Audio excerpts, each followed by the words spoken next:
که ته یو داسې له چا نه ویریږي چې هغه دشمن دی یا دشمن نه دی خو ضرري دی او ته د هغه د ضرر نه محفوظ نه یې یا د داسې چا نه ویریږي چې هغه نه دشمن دی او نه ضرري دی خو ته ترې نه هسې په دې زړه کې ویره لرې نو د داسې خلکو نه د حفاظت دپاره د الله نبي صلی الله علیه وسلم موږ ته یو بهترینه دعا ښودلې ده چې په دغسې ټیم کې دغه دعا وایي الله رب العالمین به مو د هغوی د شر نه محفوظ کوي. هغه دعا دا ده. امام ابو داود رحمه الله حدیث ذکر کړی دی. ابو موسی اشعری رضی الله تعالی عنہ فرمایي ان النبي صلی الله علیه وسلم كان اذا خاف قوما والنبي کریم صلی الله علیه وسلم به چې کله د یو قوم نه ویره محسوسوله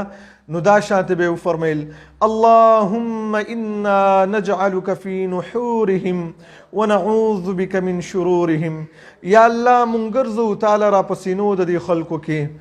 او په نه غواړو په تا سره د شرونو د دې خلکو نه.